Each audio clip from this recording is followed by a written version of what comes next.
Perkenalkan, namaku Dewi, umurku 22 tahun. Wajahku lumayan cantik dengan bodi yang ramping dan proporsional. Dengan bentuk tubuh yang ramping, membuat semua pakaian apapun cocok ku kenakan.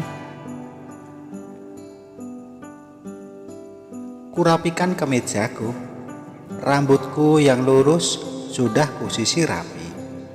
Aku pun sudah siap untuk ke kantor. Aku bekerja sebagai marketing di sebuah bank swasta. Hampir setahun aku bekerja di bank itu. Sebagai marketing, ada target yang harus dicapai baik tim maupun personal. Dan baiknya, ternyata timku selalu mampu mencapai target yang diinginkan oleh perusahaan.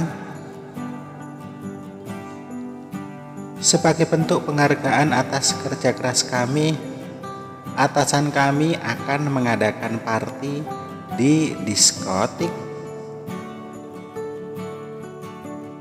Awalnya aku tidak mau ikut karena selama ini aku belum pernah masuk ke tempat seperti itu. Aku pun tidak bisa menolak ajakan atasanku itu. Akhirnya aku mengiyakan ajakan tersebut. Pada waktu pulang kantor sekitar jam 6 sore, aku waktu itu memakai dress selutut. Aku pun berpamitan pada pacarku, Mas Fajar. Aku sudah pacaran dengan Mas Fajar selama 6 tahun dan kami berniat untuk menikah. Namun di kontrak kerjaku, kalau belum 1 tahun bekerja, aku dilarang menikah dan punya anak. Makanya aku belum siap meresmikan pernikahan kami, karena masih kurang beberapa bulan lagi. Selama pacaran 6 tahun, Mas Fajar benar-benar menjagaku. Kami pacaran dengan cara yang sehat. Tidak sekalipun ia merusakku. Aku juga menjaga diri selama itu. Singkat cerita, bersama teman-teman kami sampai di diskotik. Dentuman musik mulai terdengar. Teman-temanku yang terbiasa datang ke sini langsung mengikuti alunan musiknya. Aku tersisih dari teman-temanku dan memilih tempat duduk yang kosong, dan aku meminum jus yang kupesan. Tiba-tiba ada seorang laki-laki yang mendekatiku dan duduk di sebelahku. Ia mengulurkan tangannya mengajakku kenalan. "Halo, aku Adrian," katanya menyapaku. Aku pun membalas, "Aku Dewi," jawabku singkat. "Kamu sendirian?" tanya Adrian. "Enggak, aku sama temenku," jawabku lagi. "Kenapa nggak ikut dengan teman-temanmu? Kok malah di sini?" ujar Adrian. "Hehehe, aku nggak suka dance, mending di sini sambil liatin aja," jawabku. "Aku traktir minum ya, kan aku sudah dibolehin duduk di sini," ujar Adrian. Akhirnya ia pun memesan 2 minuman, 1 untuknya dan 1 untukku. Entah minuman apa yang ia pesan, karena mereknya begitu asing bagiku. Lalu tak lama Adrian pesan lagi. Karena minuman yang kupesan sudah habis, aku menerima minuman yang ia berikan. Saking enaknya, aku tidak sadar kalau aku sudah menghabiskan minuman itu lagi. rasanya manis sekali hingga membuat badanku terasa ringan dan mengikuti alunan musik yang berdentum sangat keras.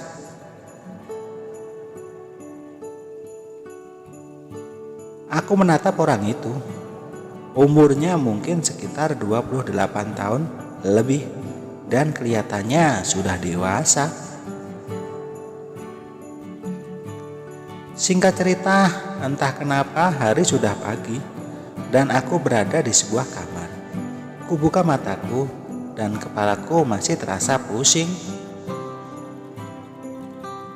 Aku masih belum mengerti apa yang sebenarnya terjadi. Hingga aku melihat di sampingku ada laki-laki yang tadi malam membelikan aku minuman. Setelah kesadaranku pulih, aku baru tahu kalau Adrian telah mengambil kue apemku dan aku pun langsung menangis histeris. Kue apem yang kujaga selama ini hilang dalam sekejap. Bagaimana nasibku kelak? Namun jika aku terus bersedih, percuma karena nasi sudah menjadi bubur. Aku harus siap menghadapi kenyataan terburuk yang akan terjadi. Bagaimana aku akan menjelaskan pada Mas Fajar nanti? Apakah dia mau menerima aku seperti ini? Apakah Mas Fajar tetap mau sama aku? Tapi aku sadar diri jika Mas Fajar sampai tidak mau menerima aku. Semua kejadian ini cukup aku ambil hikmahnya. Semoga aku bisa lebih berhati-hati lagi dalam bergaul dan memilih teman. Setelah itu aku menceritakan kejadian ini sama Mas Fajar. Soalnya kalau aku nggak cerita, takutnya nanti malah membuat Mas Fajar kecewa. Lebih baik aku jujur dan menceritakan apa adanya. Dan aku juga harus siap menerima apapun sikap dari Mas Fajar. Maafin aku Mas Fajar, mungkin ini akan sangat menyakitkan Mas Fajar. Tapi bagaimanapun aku harus jujur padamu. Dan apapun keputusanmu, aku akan tetap menerimanya dengan ikhlas. Jelasku pada Mas Fajar. Sebenarnya ada apa toh dek? Kok mukanya cemas gitu? Kok Mas jadi bingung? Tanya Mas Fajar. Akhirnya aku pun menceritakan semua satu persatu agar Mas Fajar tahu semuanya. Karena bagiku ini adalah aib. Aku tidak mau mengecewakan orang yang selama ini telah menyayangiku.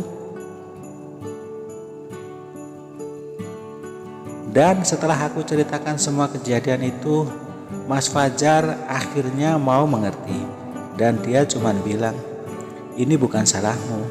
Ini semua karena kamu kurang berhati-hati. Jadikanlah ini sebuah pelajaran. Jangan sampai nanti terulang kembali kejadian yang seperti ini. Aku akan masih tetap menyayangimu sampai kapanpun. Dan aku akan tetap menikahimu. Aku akan menerima kamu apa adanya, karena aku sudah begitu sayang sama kamu, ujar Mas Fajar dengan jelasnya.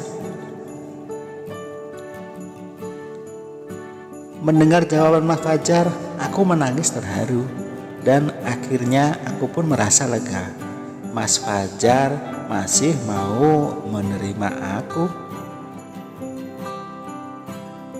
Walaupun kue apem milikku sudah diambil oleh orang yang tidak aku kenal, dan itu pun juga bukan karena kemauanku, tetapi kekasihku Mas Fajar dengan besar hati masih mau menerima aku apa adanya.